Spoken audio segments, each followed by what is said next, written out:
В небольшой индийской деревне Ниматунд произошла удивительная история. Эта деревня находилась в самом сердце территории, где обитали дикие слоны, и встречи с этими величественными животными не были редкостью для местных жителей. Все началось ранним утром, когда первые лучи солнца только начали освещать пыльную дорогу, ведущую в деревню. Водители, спешащие на работу, внезапно обнаружили, что их путь преграждает огромный слон. Животное стояло прямо посреди дороги, размахивая хоботом и издавая громкие звуки. Первый автомобиль, подъехавший к слону, резко затормозил. Водитель в панике попытался развернуться, но слон быстро приблизился к машине. Мужчина за рулем в ужасе наблюдал, как огромное животное нависло над его автомобилем. Вскоре образовалась небольшая пробка. Некоторые водители, увидев слона, разворачивались и быстро уезжали обратно. Другие пытались объехать его по обочине, рискуя застрять в мягкой земле. Слон продолжал вести себя очень странно. Он то подходил к машинам, то отступал, но ни на минуту не покидал дорогу. Его действия казались хаотичными, но в них чувствовалось какое-то отчаяние. Местные жители, привыкшие к присутствию слонов, были озадачены. Они никогда не видели, чтобы слон вел себя так странно. Некоторые предполагали, что животное могло быть больным или раненым. Прошло около часа, а ситуация не менялась. Слон продолжал блокировать дорогу, не позволяя никому по ней проехать. Люди начали выходить из своих машин, собираясь небольшими группами и обсуждая, что делать дальше. Среди застрявших в пробке водителей был Рахул, местный фермер, который всю жизнь прожил в этих краях. Он внимательно наблюдал за поведением слона и заметил нечто, ускользнувшее от внимания остальных. Рахул обратил внимание на то, что слон совершенно не проявлял агрессии. Его действия, хоть и казались хаотичными, были направлены на то, чтобы привлечь внимание людей. Животное словно пыталось что-то им сообщить. Набравшись смелости, Рахул медленно вышел из своего автомобиля. Он начал осторожно приближаться к сухопутному гиганту, держа руки на виду, чтобы показать, что не представляет угрозы. Слон, заметив приближающегося человека, немного успокоился. Он перестал размахивать хоботом и издавать громкие звуки. Вместо этого животное только пристально смотрело на Рахула. Когда мужчина подошел достаточно близко, слон протянул к нему свой хобот. Это движение не было угрожающим, скорее казалось, что слон пытается указать на что-то. Рахул заметил, что слон периодически поворачивает голову в определенном направлении. Каждый раз, когда он это делал, его хобот вытягивался, словно указывая путь. Внезапно Рахул понял, что слон пытается ему что-то показать. Он решил последовать за животным, чтобы узнать, в чем дело. Медленно и осторожно Рахул начал двигаться в том направлении, куда указывал слон. Слон, увидев, что человек наконец понял его намерение, начал медленно двигаться вперед. Он постоянно оглядывался, проверяя, следует ли за ним Рахул. Остальные люди, наблюдавшие за этой сценой, были поражены. Никто не ожидал, что кто-то осмелится подойти так близко к огромному животному, не говоря уже о том, чтобы следовать за ним. Люди были рады, что слон наконец освободил дорогу, и они могут поехать по своим делам.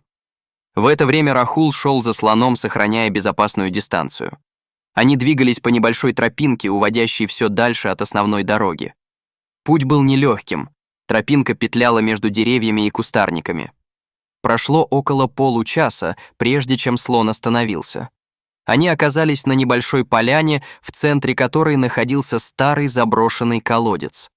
Слон подошел к колодцу и начал издавать низкие тревожные звуки. Рахул осторожно приблизился к колодцу. Заглянув внутрь, он не смог сдержать крик ужаса. В колодце, частично заполненном водой, находился маленький слоненок.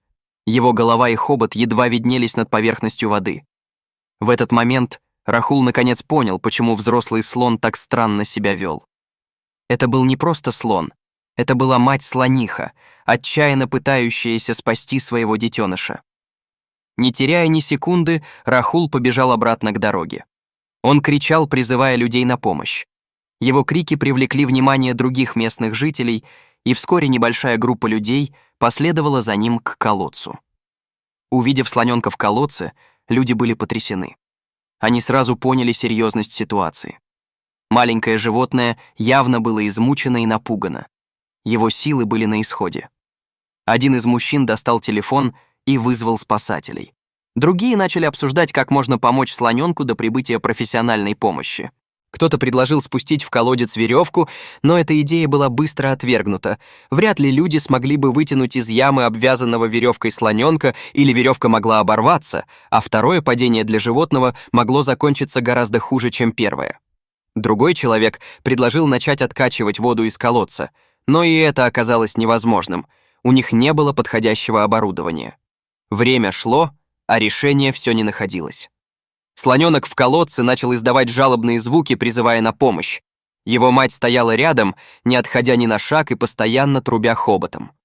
Наконец прибыли спасатели. Они быстро оценили ситуацию и начали разрабатывать план спасения. Главной проблемой была глубина колодца и вес слоненка. Спасатели решили использовать экскаватор, чтобы выкопать пологий спуск к колодцу. Это позволило бы слоненку самостоятельно выбраться, как только уровень воды будет достаточно снижен. Работа началась немедленно. Экскаватор приступил к рытью, осторожно снимая слой за слоем земли. Процесс был медленным, так как нужно было быть предельно осторожными, чтобы не повредить конструкцию колодца и не навредить слоненку. Тем временем ветеринар, прибывший на место происшествия вместе со спасателями, пытался оценить состояние слоненка. Он заметил несколько ссадин на теле животного, вероятно, полученных при падении. Ветеринар был обеспокоен тем, что раны могут инфицироваться из-за длительного пребывания в воде. Он решил обработать видимые повреждения антисептиком, осторожно капая его сверху. Слоненок, почувствовав жжение от лекарства, начал беспокойно двигаться. Но, удивительно, он не пытался уклониться от лечения. Казалось, маленькое животное понимало, что люди пытаются ему помочь. Работа экскаватора продолжалась несколько часов. Солнце уже начало клониться к закату, когда спуск к колодцу был, наконец, завершен. Теперь предстояла самая сложная часть операции — освобождение слоненка. Спасатели начали осторожно разбирать стенку колодца. Они работали вручную, стараясь не создавать лишнего шума и вибрации, чтобы не напугать животное еще больше. Когда в стене образовалось достаточно большое отверстие, вода из колодца начала медленно вытекать. Уровень воды постепенно снижался, и слоненок наконец смог твердо встать на ноги. Однако возникла новая проблема. Слоненок был слишком слаб и напуган, чтобы самостоятельно выбраться. Он стоял, дрожа, не решаясь сделать ни шагу. В этот момент мать-слониха, которая все это время наблюдала за происходящим, решила действовать. Она осторожно спустилась по вырытому склону и подошла к отверстию в стене колодца. Слониха протянула свой хобот к детенышу, нежно касаясь его.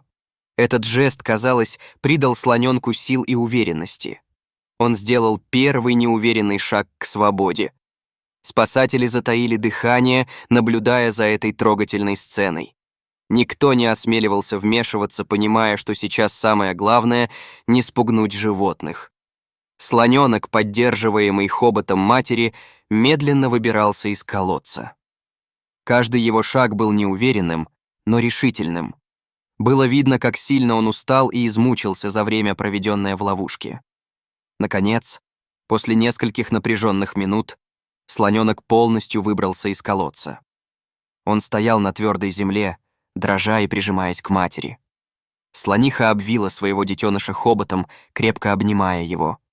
Она издала громкий трубный звук, который, казалось, выражал одновременно облегчение и радость. Люди, наблюдавшие за этой сценой, не могли сдержать слез. Даже самые суровые спасатели украдкой вытирали глаза, тронутые этим проявлением материнской любви. Ветеринар хотел подойти ближе, чтобы осмотреть слоненка, но решил не рисковать. Он понимал, что сейчас самое важное — дать животным возможность успокоиться и прийти в себя. Слониха и слоненок стояли рядом друг с другом еще некоторое время. Казалось, они набираются сил перед долгой дорогой домой. Люди молча наблюдали за ними, не желая нарушать этот трогательный момент.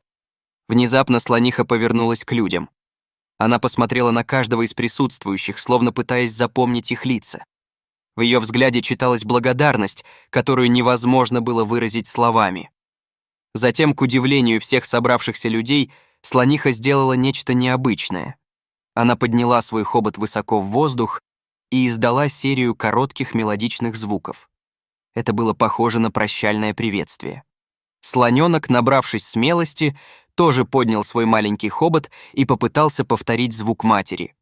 Его трубный звук получился немного неуклюжим, но от этого не менее трогательным. После этого слониха медленно развернулась и пошла в сторону стада слонов, осторожно подталкивая своего детеныша хоботом. Они двигались медленно. Слоненок все еще был слаб после своего испытания. Люди молча стояли, наблюдая, как два слона медленно удаляются в сторону леса. Никто не проронил ни слова. Все были глубоко тронуты произошедшим и поражены умственными способностями слонихи, которая догадалась остановить на дороге машины, чтобы привлечь к себе внимание и попросить о помощи.